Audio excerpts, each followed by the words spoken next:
Hello and thanks for joining Aso Briefing today. I am Princess Sobra Usman. Our top stories. FCT Minister to commission 2 routes, flag of 12 orders. FCT Minister of State urged intending Christian pilgrims to pray for Nigeria. Gwagwalada chairman distributes 3,000 dustbins, urges residents to maintain clean environment. And on sports, Toby Amuson claims silver in 100-meter hurdles at Tokyo World Cup champions. You're watching Aso Briefing. You can watch us live on DSTV channel 392, StarTimes TV channel 127, Free TV channel 507, UHF band on channel 38. We now go ahead with details of all our stories. The Minister of the Federal Capital Territory, Barrister Nyesom Wike, will on Thursday begin the commissioning of completed projects and flag off of new roads construction and solar lighting projects across Abuja. The initiative is part of the administration's Light Up Abuja program, aimed at improving infrastructure and safety in the capital city. According to a statement by the Senior Special Assistant on Public Communications and Social Media, Lere Olainka, the minister will commission 2 roads, Easter Bali Street and Kez Udezwe Street in Mabushi District, as well as access roads in Sector Center B by Dakibio District. At the same time, he will flag up 14 new projects scheduled to run from September 18th to October 16, 2025. Among the projects are the provision of hybrid solar lighting in major districts and highways, including Maitama, Asokoro, Use, Central Business District, Garki, Mabushi, Jabi, Gudu, Katampe, and the Airport Expressway. Also included is the full scope of development of major arterial roads such as N1 from Uye to Ring Road 2 and N20 Solomon Lawe linking the Obafemi Awolowo Way to the Airport Express. Other works to be flagged off include access roads to bus terminals, fire stations, the Renew Hope Cities housing projects in Karsana West, and the second runway at the Nnamdi Azikiwe International Airport. The minister will also supervise erosion control projects, bridge construction, rehabilitation of Old Kefi Road, and the provision of infrastructure in Guzape and Asokoro districts. The new projects come on the heels of earlier interventions by the FCT administration. In recent weeks, the minister had launched the expansion of water supply to satellite towns in Buari and Karu, the construction of a multi-purpose sports center in Cafe District, a new magistrate court in Jabi, and the emergency rehabilitation of critical roads in Karu town.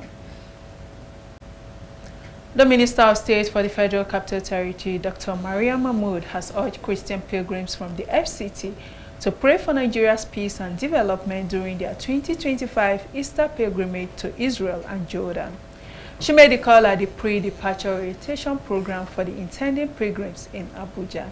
Dr. Mahmood described pilgrimage as a spiritually enriching experience that offers immeasurable blessings.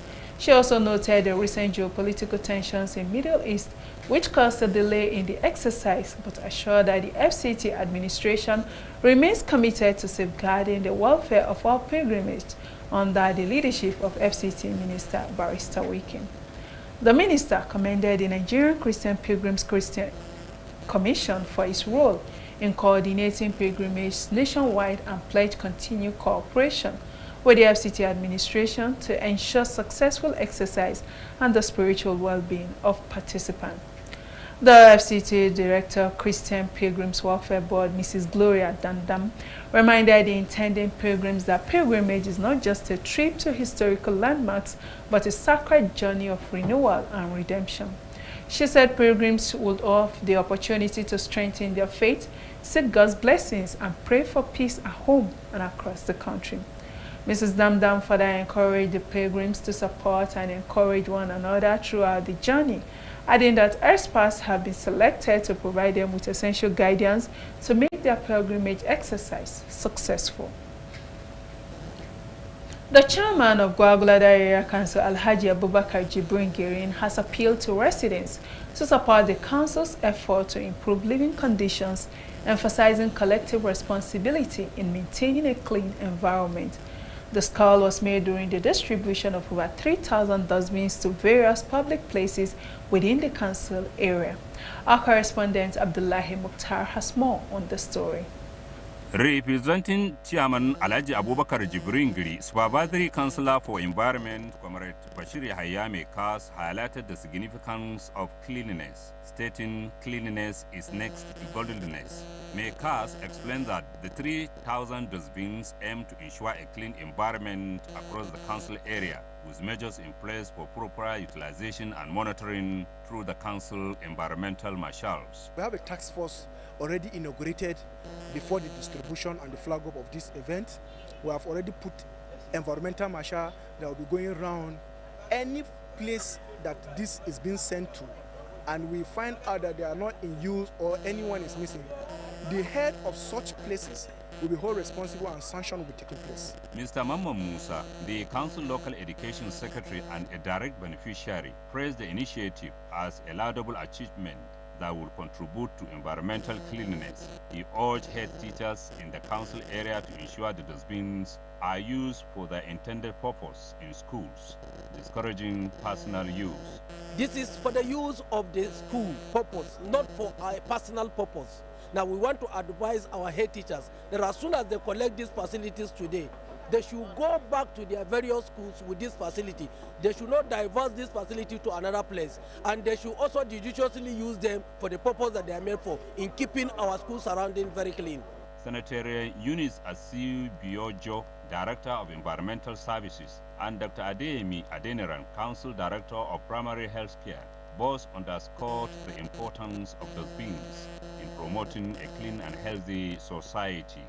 The department will be going around to check whether they are using all this waste bin for its original purpose, which we have already marked a disciplinary action for any public place that refuse to use it for its original purpose. They are going to improvise and make sure they replace it or they return them back to the department. It means environmental sanitation. It means better management of medical waste, and a lot to us. And it will bring about healthy environment, healthy facility, healthy council, healthy state, healthy nation.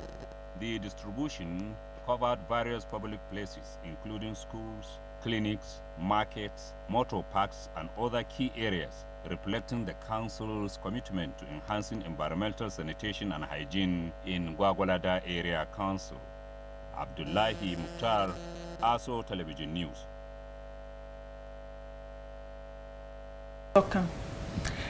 The candidate of the Labour Party for upcoming FCT Area Council elections in Gwagwalada Area Council, Alhaji Suleiman Ibrahim Barde, has expressed his strong belief in the independence of Independent National Electoral Commission, INEC. Barde made the statement during an interview with journalists in Abuja. Our correspondent will bring us detail of that in our subsequent bulletin. Residents of Buhari Area Council, led by youths, women, and persons living with disabilities, have taken a bold step towards shaping their future by presenting a charter of demand for sustainable development. The document, unveiled by the convener, HIP City Innovation Center, captures the pressing needs and priorities of residents, particularly persons living with disabilities, while calling for inclusive participatory engagement in the council's urban development process. Daniel Obi reports. The charter prioritizes the needs and concerns of Buhari residents with special considerations for persons living with disability, ensuring that their voices are heard and addressed in the development process, while highlighting the many challenges that is inflicted on residents of the Buhari Area Council as a result of rapid and non-collaborative urbanization. The Executive Director of HIP City Innovation Center, Mr. Basi, went on to draw the picture of how the odious task of compiling the Charter of Demand came about. The charter which we would be presenting today is not just a roadmap. It is an action plan for us all to work together and ensure that Buhari Area Council is not just a name, but it's a place where people feel like they belong to.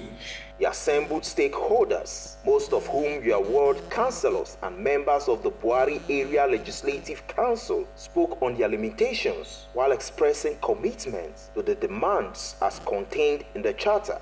The cry of this organization has touched us, being the grassroots politicians today in Nigeria. Maybe by the time you check 2025 projects, you may discover that there are some road projects that we are being captured, but are they being executed? Which just are some of the problems we are facing today. That means I don't know why the chairman is not here, the vice is not here, and the secretary is not here. Most of the things we are discussing here is all about them, because as councillors, you don't have the power to do these things. You only have the power to legislate. You don't have the power to execute. In his presentation earlier, Mr. John Olugbemi of Millard Fuller Foundation presented prospective opportunities to affordable and well-planned housing solutions. Why Buhari must prioritize affordable housing is because affordable housing is the foundation for social stability. Affordable housing will reduce slum and informal settlement. The event climaxed with the ceremonial unveiling of the Charter of Demand by Buhari residents on city development. Daniel Obi, Aso Television News. Graduates of the Nigerian Defense Academy's Master of Philosophy in Leadership and Strategic Studies Course 5 have been charged to contribute their expertise towards addressing Nigeria's leadership challenges. The call was made at a dinner and book launch held in Abuja. Usman Katun Umar has details. At a gathering that brought together security experts, academics and policy makers as well as traditional rulers, the spotlight was on the graduates of the MPhil Leadership and Strategic Studies Course 5 program of the Nigeria Defense Academy. Stakeholders used the occasion to remind the scholars that their work should go beyond theory and contribute to solving Nigeria's deep-seated leadership crisis. Leaders are not made, they are born. But the thing is that in our being, in our soul, we do not understand that we need to activate it. And how do you activate that leadership quality in you? It starts from your character traits. Do you have compassion? Do you have empathy? Are you credible? Can you serve with integrity? Can you do what is right without anybody looking at you? Those are the things you need to identify and ask yourself whether you are a true leader. The event also featured the unveiling of a book titled Leadership and Strategic Thinking, Lessons from the Past, Current Approaches and Future Insight, a compilation of the students' research works. Chairman of the occasion, Alhaji Mohammed Ahmed urged the graduates to let their studies bear fruit for the overall well-being of Nigerian society. They should extend kind of a fellowship to and advices to our leaders at any time, whether you are asked, whether solicited or unsolicited. They should be able to now pass their messages to our leaders. The chairman, Senate Committee on National Security and Intelligence, as well as a lecturer from the academy, also lent their voices, stressing the importance of making the book widely accessible in libraries to inspire future leaders. The book is highly presented. It is good for academic users, and I hope it will be shared to so many libraries for our future leaders. It has captured a lot of problems we have in Nigeria and give solutions to them. It was a painstaking journey that we started right from the very beginning. This was a journey that started in 2021 with the first course, and now we are in the 5th course. All the other courses have done the same projects. The event ended with a call on the graduates to pursue further studies while continuing to shape Nigeria's leadership landscape through research, mentorship, and service.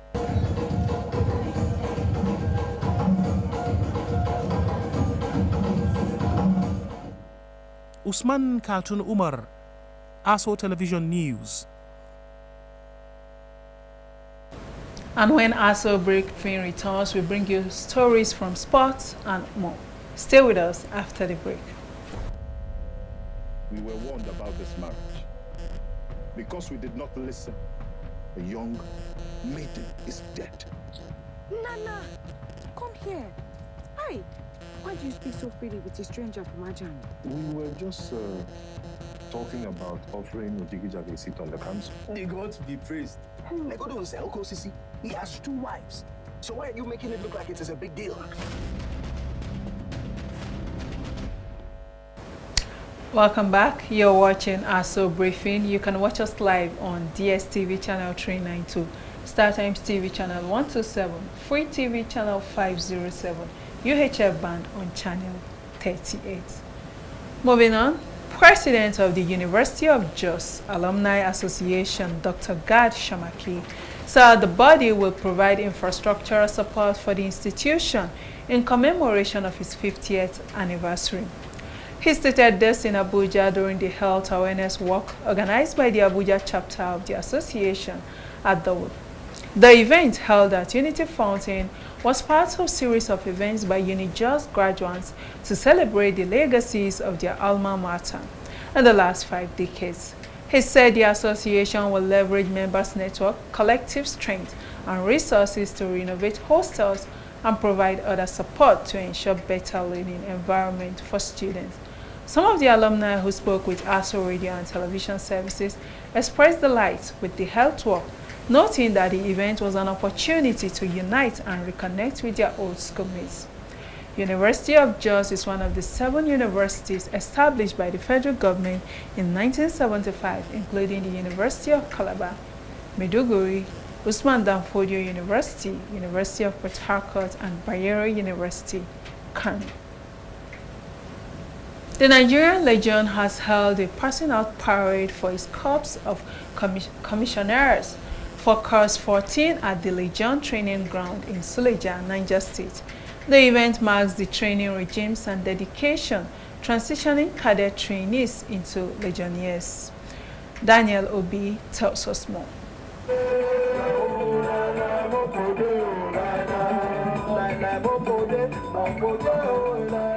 While taking perfect parade alignment, the cadets sang and gyrated as they welcomed the future that awaits them as men and women of the Nigerian Legion. In a speech to the graduating cadets, the chairman, Council of Corps Commissioners of the Nigerian Legion, Ms. Morenike Grace Henry, admonished the cadets on the need to continue to carry on the virtues of loyalty, honesty, and professionalism as instilled in them in the course of their training. Loyalty, honesty, and professionalism. Put in mind that you are not just commissioners. You are a symbol of trust, custodian of proud tradition of Legion contributor to our nation. The Commandant, Corps of Commissioners, FCT Abuja, Captain Naroka Bako, in his address, called for unwavering loyalty to the Nigerian nation and utmost dedication to duties irrespective of their area of deployment. The commissioners are going to be handed over with the rules of engagement, the rules that will help them to operate at their beat. And one of those rules I want to mention just very few here. Number 1 is stealing. Be aware that once you are caught stealing, that will attract dismissal. The Nigerian Legion is a non-profit Nigerian veteran organization founded in 1964. It is a government agency under the Veterans Affairs Division of the Ministry of Defense, Abuja. Daniel Obi, Aso Television News. Members of the Yoruba community residents in Abuja have been urged to get their permanent voters' cards ready in order to meaningfully participate in the forthcoming area council elections slated for next year. This, as well as messages of hope, love and togetherness, dominated the central theme at the official inauguration ceremony for the newly elected executives of the Yoruba community in Abuja. Again, Daniel Obi tells us more. Culture came alive as the atmosphere demonstrated a boisterous manifestation of the will of acceptance of the people. The hall was filled to capacity with royal fathers, illustrious sons and daughters of the Yoruba race, as well as friends of the Yoruba people, who all gathered to collectively usher in the newly inaugurated leadership. Peace and progress of the Yoruba community. In their respective address, the outgoing president, Are Abdul Hakim Adetunji, praised some of the remarkable achievements of the community under his stewardship, while equally calling on the new leadership to uphold the virtues of love, peace, and togetherness. On his part, the incoming president, Mr. Dauda Morana, applauded the honorable precedents set by the outgoing administration, pledging that his administration will continue to work towards the empowerment of women across the 6 area councils of the FCT. Under my leadership, our community became the legal registered entity operating independently. The community under my leadership now has an account, a functional account that is trackable of all our income and expenditure. Our commitment. This administration has been driven by peace, progress, and unity for all Yoruba. This regime belongs to every one of us. I welcome good suggestions, creative ideas, and wise counsel on how to make the Yoruba name shine public capital. Stakeholders at the ceremony, including titled chiefs, voiced their hopes and expectations for the newly inaugurated leadership team. The president of talking, and we know he's a talk and do, because we have tried him in several occasions. He was the former VP. We know what he did. So he has outlined his what his government will be already. So we believe in him. Most especially, he said the empowerment of the youth, empowerment of the women, and some other dignitaries. We bring you together, leadership skills. We're going to let them know what it entails and how to go about it. And whoever that is ready, that is willing, we will guide them. And any area that needs adjustment, we also guide them to make sure that leadership, there is nothing like leaders of tomorrow again. If a youth of 35 is still thinking of tomorrow are we talking about?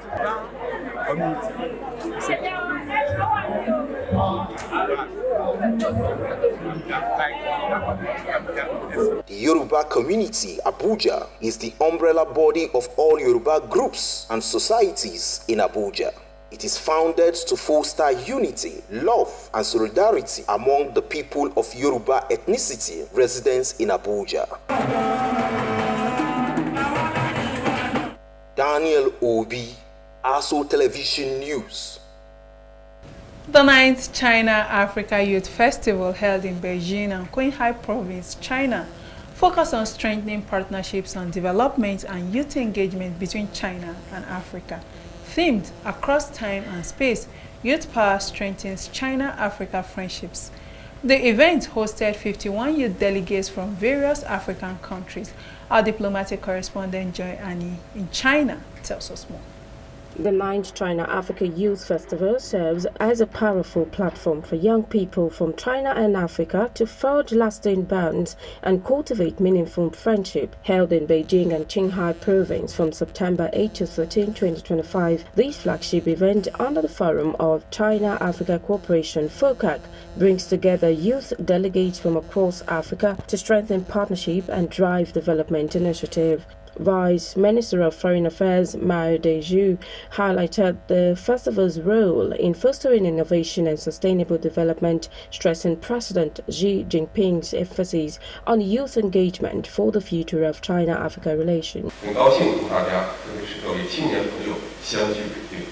Vice Chairperson of the Chinese People's Political Consultative Conference noted that China's strong ties with Africa, underscoring the festival's importance in deepening relations. In the same vein, representative of Africa Union, Chindo Mpepa, special advisor to the chairperson on youth and women, says the festival aims to promote youth exchanges, continue traditional China-Africa friendship, and cultivate successors for China-Africa cooperation. And today we come together not only to celebrate the long-standing friendship between our people, but also to chart a path for how this partnership will grow stronger across future generations. Starting with a vibrant cultural display of drums, the event inspired and empowered young leaders to drive initiatives that are likely to benefit communities in China and Africa. The event was organized by Chinese Ministry of Foreign Affairs and China's Songqing Ling Foundation. At the gala night held in Qinghai province was a blend of experience. Africa youth from different countries gathered to appreciate and affirm solidarity to a shared continuous cooperation of China-Africa friendship. China and Africa share a long history of solidarity, mutual respect, and cooperation.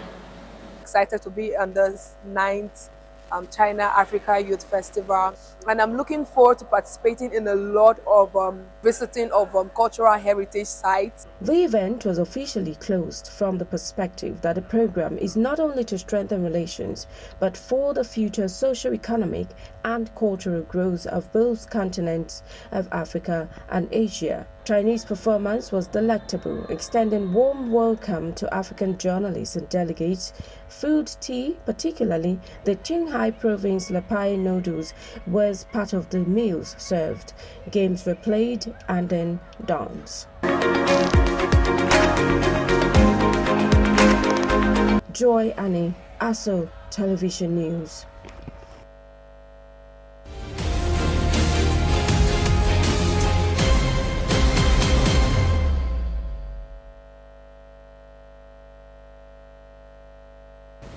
And on sport, Nigeria's world record holder Toby Amusan took silver in the women's 100-meter hurdles at the World Champions in Tokyo. Amusan clocked 12 minutes 29 seconds behind Switzerland's Ditaji Kambuji, who clocked the national record of 12 minutes 24 seconds to win a shock gold. American Grace Starr claimed bronze in 12 minutes 34 seconds, while Olympic champion Masai Russell finished fourth with 12 minutes 44 seconds. Amusan claimed the title in 2022 in Eugene, where she clocked her world record of 12 minutes 12 seconds. And with that sport news, we've come to the end of Aso Briefing for today. Many thanks for watching. I am Princess Sobra Usman. Good afternoon.